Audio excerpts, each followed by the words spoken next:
ಮೊದಲಿಗೆ ಮಾಮೂಲಿ ನಿಮಗೆ ಒಂದು ಟಿಪ್ಸ್ಗಳನ್ನು ಕೊಡ್ತಾ ಇದ್ದೆ ನೋಡಿ, ಹಾಗೆ ಅಲ್ಲಿಂದ ಪ್ರಾರಂಭ ಮಾಡೋಣ. ಮೊದಲು ಯಾವುದು ಹೇಳೋಣ, ಮನೆಯಲ್ಲಿ ಸಿಗುವಂತಹ ಅಡುಗೆ ಮನೆಯಲ್ಲಿರುವಂತಹ ವಸ್ತುಗಳು ಮತ್ತು ತರಕಾರಿಗಳು, ಅಲ್ಲಿಂದನೇ ಪ್ರಾರಂಭ ಮಾಡೋಣ. ಹಾಗಿದು ಈಗ ಕೋಲ್ಡ್ ಸೀಸನ್ನು, ಎಲ್ಲರಿಗೂ ಕಫ ಬರ್ತಾ ಇರುತ್ತೆ, ಕೆಮ್ಮು ಬರ್ತಾ ಇರುತ್ತೆ, ಬಹಳ ಹಿಂಸೆ ಪಡ್ತಾ ಇರ್ತಾರೆ. ಏನು ಮಾಡ್ಬೋದು? ಬಹಳ ಸುಲಭವಾಗಿ ನಿಮ್ಮ ಅಡುಗೆ ಮನೆಯಲ್ಲೇ ಸಿಗುವಂತಹ ವಸ್ತುಗಳಿಂದ ನಿಮ್ಮ ಆರೋಗ್ಯಗಳನ್ನು ಸುಧಾರಿಸ್ಕೋಬಹುದು. ಮೊದಲಿಗೆ ಸಬ್ಬಸಿಗೆ ಸೊಪ್ಪು ನಿಮಗೆಲ್ಲ ಗೊತ್ತಿದೆ.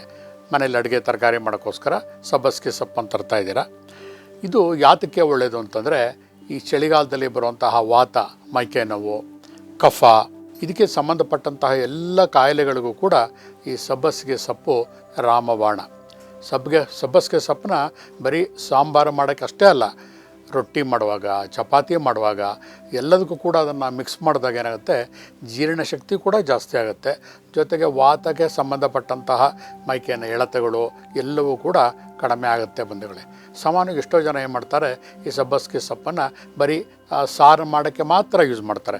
ಆದರೆ ಅದರ ಬದಲು ಅದನ್ನು ರೊಟ್ಟಿ ಇರ್ಬೋದು, ಚಪಾತಿ ಇರ್ಬೋದು, ಪ್ರತಿಯೊಂದಕ್ಕೂ ಕೂಡ ಕಟ್ ಮಾಡಿ ಮಿಕ್ಸ್ ಮಾಡಿ ಮಾಡಿದಾಗ ಇನ್ನೂ ನಿಮಗೆ ದೇಹಕ್ಕೆ ಚಯಾಪಚಯ ಕ್ರಿಯೆಗಳು ಇನ್ನೂ ಚೆನ್ನಾಗಿ ಆಗುತ್ತೆ. ಹೀಗಾಗಿ ಸಬ್ಬಸಿಗೆ ಸೊಪ್ಪು ಒಂದು ನಮ್ಮ ಚಳಿಗಾಲಕ್ಕೆ ವಾತಕ್ಕೆ ರಾಮಬಾಣ. ನೆಕ್ಸ್ಟ್ ಏನು ಮಾಡ್ಬೋದು, ಕಫಕ್ಕೆ ಇನ್ನೂ ಒಂದು ಔಷಧಿ ಇದೆ. ಎಷ್ಟೋ ಜನ ಏನು ಮಾಡ್ತಾರೆ, ಈ ಹೀರೆಕಾಯಿ ಕೆಲವರು ಇಷ್ಟಪಡ್ತಾರೆ, ಕೆಲವರು ಇಷ್ಟಪಡಲ್ಲ. ಆದರೆ ಅದರ ಔಷಧೀಯ ಗುಣಗಳನ್ನು ನೀವು ನೋಡಿಬಿಟ್ರೆ ನಿಮಗೆ ಆಶ್ಚರ್ಯ ಆಗಿಬಿಡುತ್ತೆ. ಹೀರೆಕಾಯಿನ ಸೌತೆಕಾಯಿ ಥರ ಕೂಡ ಕಟ್ ಮಾಡಿಕೊಂಡು ತಿನ್ನಬಹುದು. ಶುಗರ್ಗೆ ಕೂಡ ಬಹಳ ಒಳ್ಳೆಯದು. ಅಷ್ಟೇ ಅಲ್ಲದೆ ಹೀರೆಕಾಯಲ್ಲಿ ಮಾಡಿರುವಂತಹ ಪಲ್ಯ ಇರ್ಬೋದು ಅಥವಾ ಸಲಾಡ್ ಇರ್ಬೋದು, ಪ್ರತಿಯೊಂದು ಕೂಡ ನಮ್ಮ ಈ ಶ್ವಾಸಕೋಶದ ನಾಳೆಗಳನ್ನು ಕ್ಲೀನ್ ಮಾಡುತ್ತೆ ಬಂಧುಗಳೇ. ಕಫಕ್ಕೆ ಇದು ಕೂಡ ಒಂದು ರಾಮಬಾಣ. ಯಾವುದು? ಹೀರೆಕಾಯಿ. ನೆಕ್ಸ್ಟ್ ಯಾವುದು ತಗೊಳ್ಳೋಣ? ಎಲ್ಲರ ಮನೇಲೂ ಕೂಡ ಉಪಯೋಗಿಸ್ಕೋತೀವಿ ಈರುಳ್ಳಿದಲ್ಲಿ ಏನಿದೆ ವಿಶೇಷ ಅಂತ ಕೇಳ್ಬೋದು ನೀವು. ಸಾಮಾನ್ಯವಾಗಿ ನಮ್ಮ ಇಂಡಿಯಾದಲ್ಲಿ ಈರುಳ್ಳಿ ವಹಿವಾಟೇ ನಮ್ಮ ಬಜೆಟ್ಟಿನ 1/3 ಆಫ್ ದಿ ಬಜೆಟ್ ಈರುಳ್ಳಿ ವ್ಯಾಪಾರದಲ್ಲೇ ಇದೆ. ಎಷ್ಟೋ ಜನ ಈರುಳ್ಳಿ ಮತ್ತು ಆಲೂಗಡ್ಡೆ ವ್ಯಾಪಾರದಲ್ಲೇ ಇವತ್ತು ಕೋಟ್ಯಾನುಕೋಟಿಗಳಾಗ್ಬಿಟ್ಟಿದ್ದಾರೆ ಇವತ್ತೆಲ್ಲ. ಆ ಈರುಳ್ಳಿ ಏನು ಮಾಡಬಹುದು ನೋಡಿ, ಕೆಮ್ಮು, ವಾತರೋಗ, ಆಮೇಲೆ ಹೊಟ್ಟೆಗೆ ಸಂಬಂಧಪಟ್ಟಂತಹ ಯಾವುದೇ ತೊಂದರೆಗಳಿದ್ರೂ ಕೂಡ ಈ ಈರುಳ್ಳಿ ಬಹಳ ನಮಗೆ ಸಹಾಯ ಮಾಡುತ್ತೆ. ಅದರಲ್ಲೂ ಕೂಡ 2 ಬಣ್ಣಗಳಿದೆ. ಒಂದು ಸಾಮಾನ್ಯವಾಗಿ ಗುಲಾಬಿ ಬಣ್ಣದ್ದು, ಇನ್ನೊಂದು ಕೆಂಪು ಬಣ್ಣ, ಬಿಳಿ ಬಣ್ಣ. ಮೂರೂ ಕೂಡ ಒಂದೊಂದು ಪ್ರದೇಶಕ್ಕೆ ಸಂಬಂಧಪಟ್ಟಂತಹ ಬೇರೆ ಕಾಯಿಲೆಗಳಿಗೆ ಅದು ಸಹಾಯ ಮಾಡುತ್ತೆ. ನಮ್ಮ ಸುತ್ತಮುತ್ತಲು ಬೆಳೆಯುವಂತಹ ಈರುಳ್ಳಿನ ಬಳಸಿದಾಗ ನಮ್ಮ ದೇಹದ ಪ್ರಕೃತಿಗೆ ಅದು ಸಹಾಯ ಮಾಡುತ್ತೆ ಬಂಧುಗಳೇ.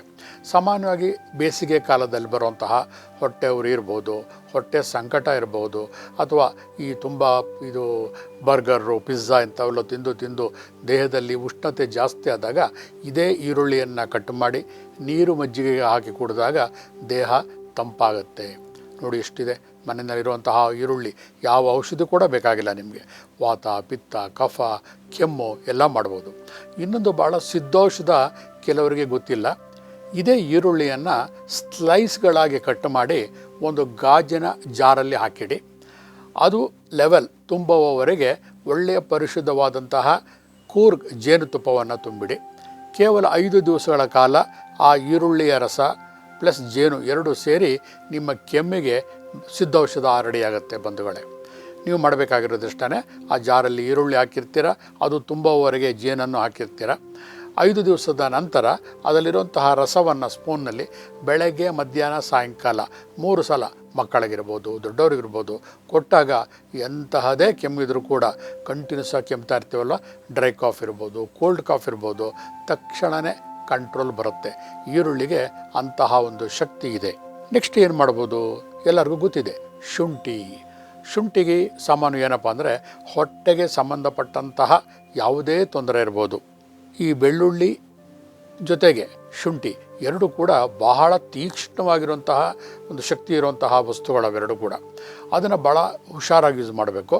ಈ ಶುಂಠಿಯನ್ನು ತೆಳು ಮಜ್ಜಿಗೆಗೆ ಶುಂಠಿಯನ್ನು ಹಾಕೊಂಡು ಕುಡಿದಾಗ ಯಾವುದೇ ಅಸಿಡಿಟಿ ಇದ್ದರೂ ಕೂಡ ಕಡಿಮೆ ಆಗುತ್ತೆ ಬಂಧುಗಳೇ. ಆದರೆ ಅದರ ತೀಕ್ಷ್ಣ ಪ್ರಕೃತಿ ಇರೋದರಿಂದ ತುಂಬ ದೇಹಕ್ಕೆ ಉಷ್ಣತೆ ಜಾಸ್ತಿ ಆದಾಗ ಅದನ್ನು ಕಡಿಮೆ ಉಪಯೋಗಿಸ್ಬೇಕು.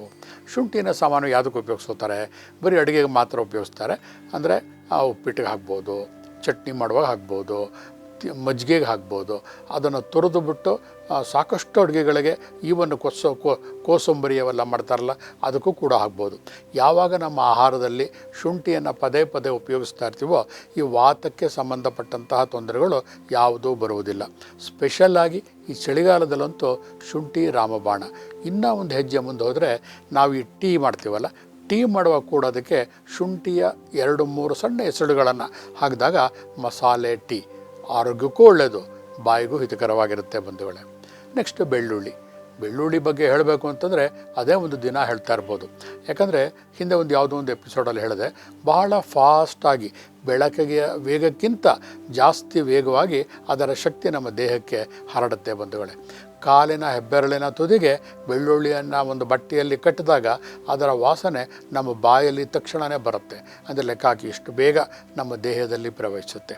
ಈ ಚಳಿಗಾಲದಲ್ಲಿ ಸಾಮಾನ್ಯವಾಗಿ ಕೊರತೆದ ಚಳಿಯಲ್ಲಿ ನಾವು ಹೊರಗಡೆ ಹೋಗಿರ್ತೀವಿ, ಮನೆ ಬರುವಾಗ ತಲೆನೋವು ಬಂದಿರುತ್ತೆ, ತಲೆಭಾರ ಬಂದಿರುತ್ತೆ, ಕಿವಿ ನೋವು ಬಂದಿರುತ್ತೆ, ಕಿವಿ ಒಳಗಡೆ ಹಿಂಸೆ ಆಗ್ತಾ ಇರುತ್ತೆ, ಮಲಕೊಂಡಾಗ ಗುಯ್ ಅಂತ ಸೌಂಡ್ ಬರ್ತಿರುತ್ತೆ. ಅಂಥ ಟೈಮಲ್ಲಿ ಯಾವುದೇ ಡಾಕ್ಟರ್ ಹತ್ರ ಹೋಗೋಕ್ಕೆ ಸಮಯ ಇರೋದಿಲ್ಲ. ಅಂಥ ಸಮಯದಲ್ಲಿ ಸಣ್ಣ ಬೆಳ್ಳುಳ್ಳಿ ಎಸಳನ್ನು ಸಿಪ್ಪೆಯನ್ನು ಸುಲಿದು ಹತ್ತಿಯಲ್ಲಿ ರೋಲ್ ಮಾಡಿ 2 ಕಿವಿಗಳಿಗೆ ಇಟ್ಕೊಂಡ್ರೆ ಕಿವಿಯ ಒಳಗಡೆ ಇರುವಂತಹ ಎಲ್ಲೆಯ ಒಂಥರ ನಿರ್ವಾತ ಕ್ರಿಯೇಟ್ ಮಾಡುತ್ತದು. ಒಳಗಡೆ ಇರುವಂತಹ ಕೋಲ್ಡ್ ಇರ್ಬೋದು, ನೀರಿರ್ಬೋದು ಎಲ್ಲವನ್ನು ತೆಗೆದುಹಾಕ್ಬಿಡುತ್ತೆ.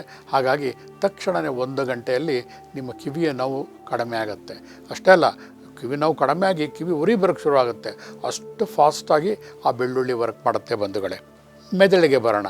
ನಮ್ಮ ಇವಕ್ಕೆಲ್ಲ ಬರೀ ದೇಹಕ್ಕೆ ಆಯಿತು, ಮೆದುಳು ಶಕ್ತಿಯಾಗಿರಬೇಕಲ್ವ. ಸಾಮಾನ್ಯ ಚಳಿಗಾಲದಲ್ಲಿ ಏನಾಗ್ಬಿಡುತ್ತೆ ಅಂದರೆ ನಮ್ಮ ಆ್ಯಕ್ಟಿವಿಟೀಸ್ ಕಡಿಮೆ ಆಗ್ತಾ ಹೋಗಿರುತ್ತೆ, ಹೊರಗಡೆ ತಿರುಗಾಡೋಕ್ಕಾಗೋದಿಲ್ಲ, ಕಡೆನೇ ಕೂತಿರ್ತೀವಿ.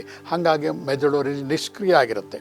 ಯಾಕಂದರೆ ಬೇರೆ ಸಮಯದಲ್ಲಿ ವಾತಾವರಣಕ್ಕೆ ಅನುಸಾರವಾಗಿ ನಾವು ತಿರುಗಾಡ್ತಾ ಇರ್ತೀವಿ. ಚಳಿಗಾಲದಲ್ಲಿ ನಮ್ಮ ಆ್ಯಕ್ಟಿವಿಟೀಸು ಬರೀ ಇಂಡೋರ್ ಆಗಿರುತ್ತೆ. ಅಂಥ ಟೈಮಲ್ಲಿ ಏನು ಮಾಡಬೇಕು? ಸೇಬು ನಿಮ್ಮ ಮೆದುಳಿನ ಶಕ್ತಿಯನ್ನು ಜಾಸ್ತಿ ಮಾಡುತ್ತೆ. ಹಾಗಾಗಿ ಸೇಬನ್ನು ಹೇಗೆ ಉಪಯೋಗಿಸ್ಬೇಕು? ಸಾಮಾನ್ಯವಾಗಿ ಎಲ್ಲ ಒಂದು ಆಯುರ್ವೇದಿಕ ಪುಸ್ತಕಗಳಲ್ಲಿ ಏನು ಹೇಳ್ತಾರೆ ಅಂತಂದರೆ ಸೇಬನ್ನು ಸಿಪ್ಪೆಯ ಸಹಿತ ತಿನ್ನಿ ಅಂತ. ಆದರೆ ಕೆಲವೊಂದು ಕೆಮಿಕಲ್ಗಳನ್ನು ಹಾಕಿ ಅದನ್ನು ಬೆಳೆಯೋದ್ರಿಂದ ಮೊದಲು ಅದರ ಸಿಪ್ಪೆಯನ್ನು ತೆಗೆದು ಆ ನಂತರ ಅದನ್ನು ಉಪಯೋಗಿಸೋದು ಬಹಳ ಒಳ್ಳೆಯದು. ಆದರೆ ಸೇಬನ್ನು ಉಪಯೋಗಿಸುವಾಗ ಒಂದು ವಿಶೇಷ ಮುತುವರ್ಜಿಯನ್ನು ನಾವು ಉಪಯೋಗಿಸಬೇಕು ಬಂಧುಗಳೇ. ಏನು ಅಂತಂದರೆ ಸೇಬು ಮತ್ತು ಆಲೂಗೆಡ್ಡೆ ಇವೆರಡೂ ಕೂಡ ಹೆಚ್ಚಿದ 10-15 ನಿಮಿಷದಲ್ಲೇ ನಾವು ಅದನ್ನು ಸೇವನೆ ಮಾಡಬೇಕು. ಇಲ್ಲದವರೆ ನಿಮಗೆ ಗೊತ್ತಿರುತ್ತೆ, ಅದರ ಮೇಲೆ ಒಂದು ರೀತಿಯ ಕಲರ್ ಫಾರ್ಮೇಷನ್ ಆಗಿಬಿಡುತ್ತೆ, ಕಂದು ಬಣ್ಣ ಬಂದುಬಿಡುತ್ತೆ. ಅದರಲ್ಲಿರುವಂಥ ಆಕ್ಸೈಡ್ ಫಾರಮ್ಮು ಡಿಆಕ್ಸಿಡೈಸ್ ಆಗಿಬಿಡುತ್ತೆ. ಅದು ನಮ್ಮ ದೇಹಕ್ಕೆ ಒಳ್ಳೆಯದಕ್ಕಿಂತ ತೊಂದರೆ ಉಂಟು ಮಾಡುತ್ತೆ. ಹಾಗಾಗಿ ಆ್ಯಪಲ್ನ ಕಟ್ ಮಾಡಿದ್ಮೇಲೆ ಫ್ರೆಶ್ ಆಗಿ ಉಪಯೋಗಿಸ್ಬೇಕು. ಅವಾಗೇನು ಮಾಡುತ್ತೆ, ನೇರವಾಗಿ ನಮ್ಮ ಮೆದುಳಿನ ನರಗಳನ್ನು ಅದು ಪ್ರಚೋದನೆಗೊಳಿಸುತ್ತೆ. ಸಾಕಲ್ವ? ಈ 5 ಟಿಪ್ಸ್ಗಳೊಂದಿಗೆ ಇವತ್ತಿನ ಕಾರ್ಯಕ್ರಮವನ್ನು ಪ್ರಾರಂಭ ಮಾಡ್ತಾಯಿದ್ದೀನಿ. ಏನಿವತ್ತಿನ ಕಾರ್ಯಕ್ರಮ? ಮನಸ್ಸು. ನಾನು ಆವಾಗಲೇ ಹೇಳಿದೆ, the science of mental health ಅಂತ. ಏನು ಸೈನ್ಸ್ ಆಫ್ ಮೆಂಟಲ್ ಅಂತಂದರೆ ನಮ್ಮ ಮಾನಸಿಕ ಆರೋಗ್ಯ ಚೆನ್ನಾಗಿದ್ದರೆ ನಮ್ಮ ದೈಹಿಕ ಆರೋಗ್ಯ ಕೂಡ ಚೆನ್ನಾಗಿರುತ್ತೆ. ಹಾಗಾಗಿ ನಮ್ಮ ಒತ್ತು 100ಕ್ಕೆ 90 ಭಾಗ ಮನಸ್ಸಿಗೆ ಸಂಬಂಧಪಟ್ಟಿದ್ದಾಗಿರಬೇಕು ಬಂಧುಗಳೇ. ಹಾಗಾಗಿ ಇವತ್ತಿನ ವಿಷಯ ಸಕಾರಾತ್ಮಕ ಮತ್ತು ನಕಾರಾತ್ಮಕ ಮನಸ್ಸು. ಏನಿದು ಸಕಾರಾತ್ಮಕ ನಕಾರಾತ್ಮಕ ಅಂತಂದರೆ ಪಾಸಿಟಿವ್ ಆ್ಯಂಡ್ ನೆಗೆಟಿವ್. ಹೌದು, ಮನಸ್ಸಲ್ಲೂ ಕೂಡ ಪಾಸಿಟಿವ್ ನೆಗೆಟಿವ್ ಅಂತ ಇದೆಯಾ? ಖಂಡಿತ ಇದೆ. ಯಾಕಂದರೆ ಸಾಮಾನ್ಯವಾಗಿ ನಾವು ಲೋಕದಲ್ಲಿ ಏನು ಮಾಡ್ತೀವಿ, ಬೇಕಾದ್ರೆ ಯಾರ್ದು ಇನ್ನೊಬ್ಬರ ಥರ ಮಾತಾಡ್ತಿರುವಾಗ ಅಥವಾ ಒಂದು ಟಿ ವಿ ನೋಡುವಾಗ ಅಥವಾ 10 ಜನಗಳ ಥರ ಡಿಸ್ಕಷನ್ ಮಾಡ್ತಿರೋ ಟೈಮಲ್ಲಿ ನಮಗೆ ಬರುವಂತಹ ವಿಷಯಗಳಲ್ಲಿ ನೆಗೆಟಿವ್ ವಿಷಯಗಳನ್ನೇ ಮನಸ್ಸು ಬಹಳ ಬೇಗ ಅಟ್ರ್ಯಾಕ್ಟ್ ಮಾಡುತ್ತೆ. ದೂರದಲ್ಲಿ ಯಾರೋ ಒಬ್ಬರು ಹೋಗ್ತಿರ್ತಾರೆ, 1 ಗಂಟೆ ಒಂದು ಪ್ರವಚನ ಕೇಳೋಣ ಅಂತಂದ್ಬಿಟ್ಟು ಎಲ್ಲ ಕೇಳ್ತಾ ಇರ್ತೀರ. ಆದರೆ ಪ್ರವಚನದಲ್ಲಿ ನೋಡ್ತಿರೋ ಟೈಮಲ್ಲಿ ಯಾರೋ ಒಬ್ಬರು ತಲೆ ಸುತ್ತಲೂ ಬಂದು ಬಿದ್ದಿರ್ತಾರೆ. ನಮ್ಮ ಮೈಂಡು ಎಷ್ಟು ಬೇಗ ಅದನ್ನು ಅಟ್ರ್ಯಾಕ್ಟ್ ಮಾಡುತ್ತೆ ಅಂದರೆ ಆ 1 ಗಂಟೆ ಪ್ರವಚನವನ್ನು ಕೇಳಿದ್ದು ನಮ್ಮ ತಲೆ ಒಳಗಡೆ ಹೋಗಿರೋದಿಲ್ಲ, ಆದರೆ ಯಾರೋ ಒಬ್ಬ ತಲೆ ಸುತ್ತಲೂ ಬಿದ್ದ ಅದು ನಮ್ಮ ಮೈಂಡಿಗೆ ಬಹಳ ಬೇಗ ರೆಕಾರ್ಡ್ ಆಗುತ್ತೆ. ಕಾರಣ ಇಷ್ಟೇ, ನಮ್ಮ ಮೆದುಳಿನಲ್ಲಿರುವಂತಹ ಒಂದೊಂದು ಸಣ್ಣ ಸಣ್ಣ ಸೆನ್ಸರಿ ನರ್ವ್ಸ್ ಇದೆಯಲ್ಲ, ಅದು ಸೆನ್ಸರ್ಸ್ ಇದ್ದಂಗೆ ಅದು ಬಹಳ ಬೇಗ ಈ ನೆಗೆಟಿವ್ ವಿಷಯಗಳನ್ನು ಅಟ್ರ್ಯಾಕ್ಟ್ ಮಾಡಿಬಿಡುತ್ತೆ. ಎಷ್ಟೋ ಸತಿ 10 ಒಳ್ಳೆಯ ಕೆಲಸ ಮಾಡಿದರೂ ಕೂಡ ಒಂದು ತಪ್ಪು ಮಾಡಿದಾಗ ಆ ಒಂದು ತಪ್ಪನ್ನೇ ಜನ ಸೊಸೈಟಿ, ಈ ಸಮಾಜ ಎತ್ತಿ ಆಡುತ್ತೆ ಬಂಧುಗಳೇ. ಹಾಗಾಗಿ ಇವತ್ತು ಒಂದು ಹುಡುಗ ಇರ್ಬೋದು, ಮಗುವಿನಿಂದ ತಗೊಳ್ಳೋಣ, 10 ಸಬ್ಜೆಕ್ಟಲ್ಲಿ 1 ಸಬ್ಜೆಕ್ಟಲ್ಲಿ ಫೇಲ್ ಆಗಿರ್ತಾನೆ, 9 ಸಬ್ಜೆಕ್ಟಲ್ಲಿ ಒಳ್ಳೆಯ ಅಂಕಗಳನ್ನು ತೊಗೊಂಡಿರ್ತಾನೆ. ಆದರೆ ನಾವೇನು ಮಾಡ್ತೀವಿ, ಆ 9 ಸಬ್ಜೆಕ್ಟಲ್ಲಿ ಒಳ್ಳೆಯ ಅಂಕಗಳನ್ನು ತೊಗೊಂಡಿರ್ತಾನಲ್ಲ, ಅದರ ಬಗ್ಗೆ ನಾವು ಹೊಗಳೋದೇ ಇಲ್ಲ. ಆ ಒಂದನಲ್ಲಿ ಕಡಿಮೆ ತೊಗೊಂಡಿರ್ತಾನಲ್ಲ, ಇದರಲ್ಲಿ ಕಡಿಮೆ ತೊಗೊಂಡ್ಬಿಟ್ಯಾ, ಅದರ ಬಗ್ಗೆನೇ ನಾವು ಮಾತಾಡಿ ಘೋರ ಪಾಪ ಮಾಡಿದ್ದಾನೆ ಅನ್ನೋ ಥರದಲ್ಲಿ ನಾವು ಕಾಮೆಂಟ್ ಮಾಡ್ತೀವಿ. ಅದು ಮಕ್ಕಳಿಗಾಯಿತು. ಟೀನೇಜ್ ತಕ್ಷಣವೇ ಯಾವುದೋ ಒಂದು ಹುಡುಗನೋ ಹುಡುಗಿನೋ ಹೊರಗಡೆ ಮಾತಾಡ್ತಾ ಇರ್ತಾರೆ. ಅವರು ಮನೆ ಕೆಲಸ ಮಾಡ್ತಿರ್ತಾರೆ, ಓದ್ತಾ ಇರ್ತಾರೆ, ಮನೆಗೆ ಸಹಾಯ ಮಾಡ್ತಿರ್ತಾರೆ, ಎಲ್ಲ ರೀತಿಯ ಸಹಕಾರಗಳನ್ನು ಕೊಡ್ತಾ ಇರ್ತಾರೆ. ಆದರೆ ಯಾವುದೋ ಒಂದು ಸಣ್ಣ ತಪ್ಪು ಹಿಡ್ಕೊಂಡ್ಬಿಟ್ಟು ಅವರು ಇಡೀ ಜೀವನದಲ್ಲಿ ಅವರೊಂದು ದೊಡ್ಡ ಕ್ರಿಮಿನಲ್ ತಪ್ಪು ಮಾಡ್ತಾ ಇದ್ದಾರೇನೋ ಅನ್ನೋ ಥರದಲ್ಲಿ ನಾವು ಕಾಮೆಂಟ್ಸ್ಗಳನ್ನು ಮಾಡ್ತಾ ಹೋಗ್ತೀವಿ ಬಂಧುಗಳೇ. ಅದೇನಾಗುತ್ತೆ ಅಂದರೆ ಕಾಮೆಂಟ್ಸ್ಗಳಾಗೇ ಉಳಿಯೋದಿಲ್ಲ. ಅವರ ಮನಸ್ಸಿನ ಸುಪ್ತ ಪ್ರಜ್ಞೆಯಲ್ಲಿ, ಆ ಮನಸ್ಸು ಅನ್ನೋದೇ ಒಂದು ಮನೆ, ಒಳ ಮನೆ ಅದು, ಅದರೊಳಗೆ ಹೋದಾಗ ಏನಾಗುತ್ತೆ, ಪಾಪ ಪ್ರಜ್ಞೆ ಕಾಡ್ತಾ ಇರುತ್ತೆ ಆ ವ್ಯಕ್ತಿಗಳಿಗೆ. ಅದು ಮುಂದೊಂದು ದಿನದಲ್ಲಿ ಅವರ ಆರೋಗ್ಯದ ಮೇಲೆ ಪರಿಣಾಮಗಳನ್ನು ಬೀರುತ್ತೆ ಬಂಧುಗಳೇ. ಉದಾಹರಣೆಗೆ, ಮನೆಯಲ್ಲಿ ಯಾವುದಾದ್ರು ಒಂದು ಮಗುನ ನೀವು ಪದೇ ವಿಮರ್ಶೆ ಮಾಡ್ತಾಯಿರಿ, ಬೈತಾಯಿರಿ. ಆ ಕ್ಷಣಕ್ಕೆ ಅದು ಚೆನ್ನಾಗಿರುತ್ತೆ ನೋಡೋರಿಗೆ. ಹೌದು, ನಮ್ಮ ಮಕ್ಕಳನ್ನು ನಾವು ತಿದ್ದದೆ ಬೇರೆಯವರು ಯಾರು ತಿತ್ತಾರೆ ಅಂತ ನಾವು ಹೇಳ್ತೀವಿ. ಆದರೆ ತಿದ್ದುವುದು ಹಾಗಲ್ಲ. ಆ ರೀತಿ ತಿದ್ದಾಗೇನತ್ತೆ, ಆ ಕ್ಷಣಕ್ಕೆ ಅದು ಸಬ್ಸೈಡ್ ಆಗಿರ್ಬೋದು, ಆದರೆ ಮುಂದೊಂದು ದಿನ ಅದೇನೇ ಸೈಕೋಸೊಮ್ಯಾಟಿಕ್ ಪ್ರಾಬ್ಲಮ್ಗಳಾಗಿ ಮುಂದೊಂದು ದಿನ ಅದು ಹೊರಕ್ಕೆ ಬರುತ್ತೆ ಬಂಧುಗಳೇ. ಹಾಗಾಗಿ ಇವತ್ತು ನಮ್ಮ ಕ್ಲಿನಿಕ್ಕಿಗೆ ಬರುವಂತಹ ಎಷ್ಟೋ ಜನಗಳನ್ನು ನಾವು ಅನಲೈಸ್ ಮಾಡ್ತಾಯಿದ್ದೀವಿ. ನೋಡ್ತಾ ಇದ್ದುವಾಗ ಆಲ್ಮೋಸ್ಟ್ ಆಲ್ ಈ ಸೈಕೋಸೊಮ್ಯಾಟಿಕ್ ಪ್ರಾಬ್ಲಮ್ಗಳು ಬರೋಕ್ಕೆ ಕಾರಣ ಮನೆಯಲ್ಲಿರುವಂತಹ ತಂದೆ ತಾಯಿಗಳಿರ್ಬೋದು, ಅಣ್ಣ ತಮ್ಮಂದಿರಿರ್ಬೋದು, ಅವರೇ ಮೊದಲು ಕಾರಣ. ಅವರುಗಳು ಮನೆಯಲ್ಲಿ ಯಾವ ರೀತಿ ಮಕ್ಕಳನ್ನಿರ್ಬೋದು, ಅಣ್ಣ ತಮ್ಮ ದೊಡ್ಡ ಮಕ್ಕಳಿರ್ಬೋದು, ಅಣ್ಣ ತಮ್ಮಂದಿರು ಅವರ ಜೊತೆ ಸಹಕರಿಸ್ತಾರೆ, ವ್ಯವಹಾರ ಮಾಡ್ತಾರೆ, ಅದು ಮನೆಯಲ್ಲಿರುವಂತಹ ಪ್ರತಿಯೊಬ್ಬರ ಮೇಲೂ ಕೂಡ ಅದು ಇಂಪ್ಯಾಕ್ಟ್ ಆಗ್ತಾ ಹೋಗುತ್ತೆ. ಇವತ್ತು ಎಲ್ಲ ಕಾಯಿಲೆಗಳಿಗೂ ಅದೇ ಕಾರಣ ಆಗ್ತಾ ಇದೆ. ಹಾಗಾಗಿ ಈ ಸಕಾರಾತ್ಮಕ ನಕಾರಾತ್ಮಕ ಅನ್ನೋದನ್ನು ಒಂದು ದೊಡ್ಡ ವಿಷಯನೇ ತಗೋಬೇಕೀಗ. ಈಗ ನಕಾರಾತ್ಮಕ ಅಂದರೆ ಏನು? ಸಾಮಾನ್ಯವಾಗಿ ಹೀಯಾಳಿಸೋದು, ನೀ ಸರಿ ಇಲ್ಲ ಅಂತ ಬರೀ ಕಾಮೆಂಟ್ಸ್ ಮಾಡೋದು, ವಿಮರ್ಶೆ ಮಾಡೋದು, ಅದು ನಕಾರಾತ್ಮಕ. ಅದನ್ನು ಏನಾಗ್ತಾ ಹೋಗುತ್ತೆ, ಯಾವಾಗ ಒಬ್ಬ ಮನುಷ್ಯನಲ್ಲಿ ನಾವು ಪ್ರತಿ ಕ್ಷಣ ಕೂಡ ಅವನೊಬ್ಬ ಡಲ್ ಹೆಡ್ಡೆಡ್ ಫೂಲೇ ಇರ್ಬೋದು, ಪದೇ ಪದೇ ಅವನನ್ನು ಫೋಲ್ ಅಂತ ಹೇಳ್ತಾ ಅವನ ಮೈಂಡಿಗೆ ಅದು ಇಂಪ್ರಿಂಟ್ ಆಗಿಬಿಡುತ್ತೆ. ನಾವು ಅಂದ್ಬಿಟ್ರೆ ಏನು ಮಹಾ ಆಗಿಬಿಡುತ್ತೆ ಅಂತ. ನಿಜ, ಹೊರಗಿನ ಮನಸ್ಸು ಮತ್ತು ಒಳಗಿನ ಮನಸ್ಸು ಅಂತ ಎರಡಿದೆ ಅಂತ ನಿಮಗೆ ಗೊತ್ತಿದೆ. ಹೊರಗಿನ ಮನಸ್ಸಿನಲ್ಲಿ ನಾವು ವ್ಯವಹಾರಗಳನ್ನು ಮಾಡ್ತೀವಿ. ಯಾವುದೋ ಒಂದು ವ್ಯಕ್ತಿಯ ಮೇಲೆ ತಂದೆ ತಾಯಿ ಇರ್ಬೋದು, ಸಮಾಜ ಇರ್ಬೋದು, ಸ್ಕೂಲ್ ಟೀಚರ್ ಇರ್ಬೋದು, ಆಫೀಸ್ ಬಾಸ್ ಇರ್ಬೋದು. ಅಂದಾಗ ಏನಾಗುತ್ತೆ, ಅದು ನಮಗೆ ಒಂದು ಅನುಭವವಾಗುತ್ತೆ. ಆ ಅನುಭವ ಹಾಗೆ ಉಳಿಯೋದಿಲ್ಲ. ಅವತ್ತೊಂದು ದಿವಸ ನಾವು ಬೇಜಾರು ಮಾಡಿಕೊಂಡು ಸುಮ್ಮನಾಗ್ಬಿಟ್ಟಿರ್ತೀವಿ, ಮಾರನೇ ದಿವಸ ಸೊರಗಿ ಹೋಗಿರ್ತೀವಿ. ಆದರೆ ಅದರ ಇಂಪ್ರಿಂಟು ನಮ್ಮ ಸಬ್ಕಾನ್ಷಿಯಸ್ ಮೈಂಡ್ ಮೇಲೆ ಬ್ಲೂ ಪ್ರಿಂಟ್ ಥರ ರೆಕಾರ್ಡ್ ಆಗಿರುತ್ತೆ ಬಂಧುಗಳೇ. ಅದನ್ನೇ ಒಂದು ಸೂಕ್ಷ್ಮವಾಗಿ ಚಿತ್ರಗುಪ್ತನ ವರದಿ ಅಂತ ಹೇಳೋದು ವಾಡಿಕೆ. ಸಾಮಾನ್ಯವಾಗಿ ನಮ್ಮ ಜೀವನದಲ್ಲಿ ನಡೆಯುವಂತಹ ಎಲ್ಲ ಘಟನೆಗಳು ಕೂಡ ಹೊರ ಮನಸ್ಸಿನಲ್ಲಿ, ಕಾನ್ಷಿಯಸ್ ಮೈಂಡಲ್ಲಿ ಏನೇನು ಅನುಭವಗಳು ನಮಗಾಗ್ತಾ ಇರುತ್ತಲ್ಲ, ಅದು ಸಬ್ಕಾನ್ಷಿಯಸ್ ಮೈಂಡಲ್ಲಿ same as it is blue ಪ್ರಿಂಟರಾಗಿ ರೆಕಾರ್ಡ್ ಆಗಿರುತ್ತೆ. ಹೀಗೆ ರೆಕಾರ್ಡ್ ಆಗಿರುವಂತಹ ನಕಾರಾತ್ಮಕಗಳು ಮುಂದೊಂದು ದಿನ ನಾವು ಅದೇ ಸಂದರ್ಭಗಳು ಬಂದಾಗ ಅದು ಹೊರಬಂದು ನಾವು ಮಾಡುವಂತಹ ಮಾತುಕತೆ ಇರ್ಬೋದು, ನಮ್ಮ ಕೃತಿಗಳಿರ್ಬೋದು, ಪ್ರತಿಯೊಂದರಲ್ಲೂ ಕೂಡ ಆ ನೆಗೆಟಿವ್ ಆ್ಯಟಿಟ್ಯೂಡ್ ಇರುತ್ತೆ. ಯಾವಾಗ ಮನೆಯಲ್ಲಿ ಯಾವುದೇ ಒಂದು ವ್ಯಕ್ತಿಯನ್ನು ಏನಾದ್ರು ಕೆಲಸ ಮಾಡುವಾಗ, ನಿನಗೆ ಮಾಡೋಕ್ಕೆ ಬರಲ್ಲ ಬಿಡು, ನಾನೇ ಮಾಡ್ತೀನಿ, ಅಥವಾ ನೀನು ಚಿಕ್ಕವನು ಬಿಡು, ನಾನೇ ಮಾಡ್ತೀನಿ, ಈ ರೀತಿ ನೆಗೆಟಿವ್ ನಾವು ವಿಷಯಗಳನ್ನು ಹೇಳಿದಾಗ ಆ ಸಂದರ್ಭದಲ್ಲಿ ಅವ್ರನ್ನ ಸಹಾಯ ಮಾಡ್ತಾಯಿದ್ದೀವಿ ಅಂತ ನಾವು ಅನ್ಕೋತೀವಿ. ಆದರೆ ಮುಂದೊಂದು ದಿನ ಅದೇ ಆ ಮನುಷ್ಯನಿಗೆ ದೊಡ್ಡ ಘೋರ ತೊಂದರೆಗಳನ್ನು ಉಂಟು ಮಾಡುತ್ತೆ ಬಂಧುಗಳೇ. ಹಾಗಾದ್ರೆ ಹೇಗಿರಬೇಕು? ನಕಾರಾತ್ಮಕಗಳು ಹೇಗೆ ಅಂತಂದರೆ ವಿಮರ್ಶೆ, ಟೀಕೆ ಅವೆಲ್ಲ ಪಾಸಿಟಿವ್ ಆಗಿರಬೇಕು. ಮಾಡಬೇಕು ಟೀಕೆಯನ್ನೇ ಕೂಡ ಪಾಸಿಟಿವ್ ಆಗಿ ಕೂಡ ಮಾಡ್ಬೋದು. ಅದು ಒಂದು ಆರ್ಟ್, ಅದೊಂದು ಕಲೆ. ಎಷ್ಟೋ ಜನ ಮನೆಗಳಲ್ಲಿ ಈಗ ಮಗು ತಪ್ಪು ಮಾಡ್ತಿರ್ತಾರೆ, ತಪ್ಪು ಮಾಡ್ದೇ ತಮಾಷೆಯಾಗಿ ಸಕಾರಾತ್ಮಕವಾಗಿ ಟೀಕೆ ಮಾಡ್ತಾರೆ ಬಂಧುಗಳೇ. ಏನದು ಸಕಾರಾತ್ಮಕ ಟೀಕೆನ? ಅದರಲ್ಲಿ ಸಕಾರಾತ್ಮಕ, ಪಾಸಿಟಿವ್, ನೆಗೆಟಿವ್ ಅಂತ ಇದೆಯಾ ಅಂತ ನೀವು ಕೇಳ್ಬೋದು. ಖಂಡಿತ ಇದೆ. ಈಗ ನೋಡಿ, ಒಂದು ಉದಾಹರಣೆಗೆ ಮಗು, ನಾವಲ್ಲಿ ಹೇಳಿದೆ 10 ಸಬ್ಜೆಕ್ಟಲ್ಲಿ 1 ಸಬ್ಜೆಕ್ಟಲ್ಲಿ ಮಾತ್ರ ಕಡಿಮೆ ತೊಗೊಂಡಿರ್ತಾನೆ, ಇನ್ನು 9ರಲ್ಲಿ ಪರವಾಗಿರಲ್ಲ. ಅಂತಹ ಸಂದರ್ಭದಲ್ಲಿ ಟೀಕೆ ಮಾಡುವಾಗ ಅವನು ಒಂದು ಸಬ್ಜೆಕ್ಟ್ ಬಗ್ಗೆ ಟೀಕೆ ಮಾಡುವ ಬದಲು 9ರಲ್ಲಿ ತೆಗೆದಿದೆಯಾ, ಇನ್ನು 1ರಲ್ಲಿ ತಾನೇ ಮುಂದಿನ ಎಕ್ಸಾಮಲ್ಲಿ ಅದನ್ನು ಮಾಡಿಬಿಡೋ, ಬ್ಯೂಟಿಫುಲ್, ಎಕ್ಸಲೆಂಟ್, ಈ ರೀತಿ ಬರಬೇಕು. ಯಾವಾಗ ನಮ್ಮ ಮನಸ್ಸಿನಲ್ಲಿ ಸಕಾರಾತ್ಮಕ ಮಾತುಗಳು ಬರುತ್ತವೋ ಆವಾಗ ಅವನಿಗೆ ಆಗಲೇ ನೋವಾಗಿರುತ್ತೆ, ನಾ ಕಡಿಮೆ ತೊಗೊಂಡಿದ್ದೀನಲ್ಲ ಅಂತ. ನೀವು ಮುಂದೆ ಹೇಳುವಾಗಲೇ ಅರ್ಧ ಕುಗ್ಗಿರ್ತಾನೆ.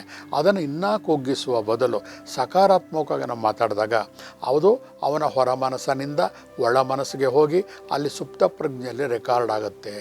ಮುಂದೆ ಒಂದು ಪರೀಕ್ಷೆ ಟೈಮಲ್ಲಿ ಅವನು ಹೌದು ನಾನು 9ರಲ್ಲಿ ಚೆನ್ನಾಗಿ ಮಾಡಿದ್ದೆ, ಇನ್ನೊಂದರಲ್ಲಿ ಮಾಡೋದು ಏನು ಕಷ್ಟ ಇದೆ ಅಂತ ಅಂದ್ಕೊಳ್ಳೋಂತಹ ಒಂದು ಪಾಸಿಟಿವ್ ಆ್ಯಟಿಟ್ಯೂಡ್ ಬರುತ್ತೆ. ಮನುಷ್ಯನಲ್ಲಿ ಯಾವಾಗಲೂ ಕೂಡ ಲೈಫಿನ ಆಲ್ಟಿಟ್ಯೂಡ್ ಜಾಸ್ತಿ ಆಗಬೇಕು ಅಂತಂದರೆ ನಮ್ಮ ಆ್ಯಟಿಟ್ಯೂಡ್ ಚೇಂಜ್ ಆಗಲೇಬೇಕು. ಎಲ್ರಿಗೂ ಗೊತ್ತಿರುತ್ತೆ. ಆದರೆ ನಾವು ಮಾಡ್ತಿರೋದೇನಂತಂದರೆ ಮನೆಯ ಲೆವೆಲಲ್ಲೇ, ಮನೆಯೇ ಮೊದಲ ಪಾಠಶಾಲೆ ಅಂತ ಹೇಳ್ತೀವಿ. ನಾವು ತಂದೆ ತಾಯಿಗಳಿರ್ಬೋದು, ಮನೆಯ ಹಿರಿಯರಿರ್ಬೋದು, ನಾವು ಮಾಡುವ ಆಡುವ ಪ್ರತಿಯೊಂದು ಮಾತುಗಳನ್ನು ನಾವು ವಿಮರ್ಶೆ ಮಾಡಿದಾಗ ಅದು ಕಂಪ್ಲೀಟ್ ಒಂದು ಡಿಜಿಟಲ್ ರೆಕಾರ್ಡಿಂಗ್ ಥರ ಮನೆಯಲ್ಲಿರುವಂತಹ ಪ್ರತಿಯೊಬ್ಬರಲ್ಲೂ ಕೂಡ ಅದು ರೆಕಾರ್ಡ್ ಆಗ್ತಾ ಇರುತ್ತೆ. ಬಂಧುಗಳೇ, ಯೋಚನೆ ಮಾಡಬೇಕು ನಾವು. ಯಾಕಂದರೆ ನಮ್ಮ ಜೀವನ ಒಂದಾಯಿತು, ಅಟ್ಲೀಸ್ಟ್ ಮುಂದೆ ಬೇರೆಯವರಿಗೆ ಸಕಾರಾತ್ಮಕವಾಗಿ ಮಾತಾಡೋದನ್ನು ಕಲಿಯೋಣ. ನಮ್ಮನ್ನು ನಾವೇ ವಿಶ್ಲೇಷಣೆ ಮಾಡ್ಕೊಳ್ಳುವಂತಹ ಒಂದು ಶಕ್ತಿ ನಮಗಿದೆ. ಯಾಕಂದರೆ ನಾವು ಕೆಲವು ಪುಸ್ತಕಗಳನ್ನು ಓದ್ತೀವಿ, ಗ್ಯಾಡ್ಜೆಟ್ಗಳನ್ನು ಕೇಳ್ತೀವಿ, ಟಿ ವಿ ಪ್ರೋಗ್ರಾಮ್ಗಳನ್ನು ನೋಡ್ತೀವಿ. ಹಾಗಾಗಿ ಸಕಾರಾತ್ಮಕ ಭಾವನೆ ಅಂದರೆ ಏನು ಅಂತ ನಮಗೆ ಗೊತ್ತಿರುತ್ತೆ.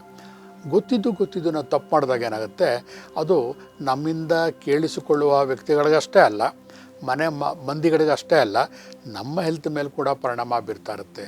ಕೆಲವರು ನೋಡಿ, ಊಟ ತಿಂಡಿ ಎಲ್ಲ ಚೆನ್ನಾಗಿ ಮಾಡಿರ್ತಾರೆ, ಪೆನ್ಷನ್ ದುಡ್ಡು ಬರ್ತಾ ಇರುತ್ತೆ, ಬ್ಯಾಂಕಲ್ಲಿ ದುಡ್ಡು ಇರುತ್ತೆ, ಎಲ್ಲ ಇರುತ್ತೆ. ಆದರೂ ಕೂಡ ಯಾರು ಬಂತು ಅಂದರೆ ಅಯ್ಯೋ ನನಗೆ ಆರೋಗ್ಯನೇ ಸರಿ ಇಲ್ಲ, ಅಯ್ಯೋ ನನ್ನ ಲೈಫೇ ಚೆನ್ನಾಗಿಲ್ಲ, ಜೀವನ ಕಳೆಯೋದೇ ಬೇಜಾರು ಅಂತ ಯಾವಾಗಲೂ ಗೋಳಾಡ್ತಾನೇ ಇರ್ತಾರೆ.